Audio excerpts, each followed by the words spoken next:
রাষ্ট্রবাদ, মার্ক্সবাদ, মমতাবাদ। বাংলার রাজনীতিতে এসব এখন ধ্যান ধারণা বাদ, ওসব ব্যাকডেটেড।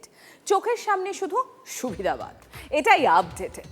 তার মধ্যে জোড়া ফুলের প্রতীকে জিতে এনডিএর সঙ্গে ঘুরঘুর করা সায়নী ঘোষ যেমন রয়েছেন, তেমনি দুদিন আগেও ঋতব্রতর পাশে থাকা একাধিক বিধায়ক কেটে পড়লেন বলে। কিছু কিছু নেতা আছে যাদের গদ্দার রাশি এবং মির্জাফর লগ্নে জন্ম। এরা যে দলের সাথে এভাবে গদ্দারি করবে আমরা স্বপ্নেও ভাবতে পারিনি। তৃণমূল ভেঙে তারা এনসিপিআইএ। বিজেপি নেতৃত্বাধীন এনডিএ নেতাদের সঙ্গে এবেলা ওবেলা দেখা সাক্ষাৎ। দিন কয়েক আগে সেই শিবিরে থাকা ব্যারাকপুরের সাংসদ পার্থ ভৌমিকের বিরুদ্ধে পড়েছিল গদ্দার পোস্টার।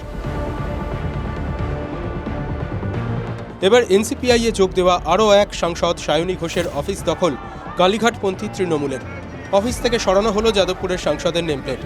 কলকাতা পুরসভার 106 নম্বর ওয়ার্ডের গড়ফার সাঁপুইপাড়ার এই অফিসে সায়নী ঘোষ মাঝে মধ্যে বসতেন। এদিন প্রাক্তন তৃণমূল কাউন্সিলর বসুন্ধরা গোস্বামীর নেতৃত্বে তৃণমূল কর্মীরা সায়নীর সহকারীকে অফিস থেকে বের করে তালা মেরে দেয়।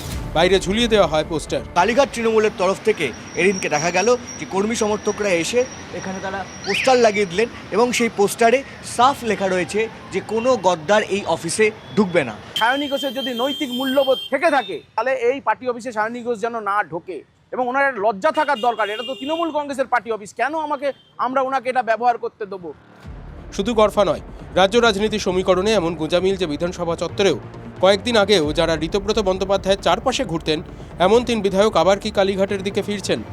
মমতা বন্দ্যোপাধ্যায়ের ওপর নিগ্রহের অভিযোগে বিধানসভায় কালীঘাট তৃণমূলের সঙ্গে সামিল ঋতব্রত শিবিরের 3 বিধায়ক আব্দুল খালেক মোল্লা, বিভাস সর্দার ও তৌসিফুর রহমান, যারা কয়েকদিন আগেও দলনেত্রীকে কার্যত চিনতে পারেননি, তারাই এখন মমতা বন্দ্যোপাধ্যায়ের নাম বলতে অজ্ঞান। I stood from Bashirhat Uttar and I got a heavy margin because of the people and because of one lady, Mamata Bandyopadhyay. Mamata বন্দ্যোপাধ্যায়ের দেওয়া জোড়া ফুল, ঘাসের উপর জোড়া ফুল চিহ্নে আমরা ভোটে দাঁড়িয়েছি।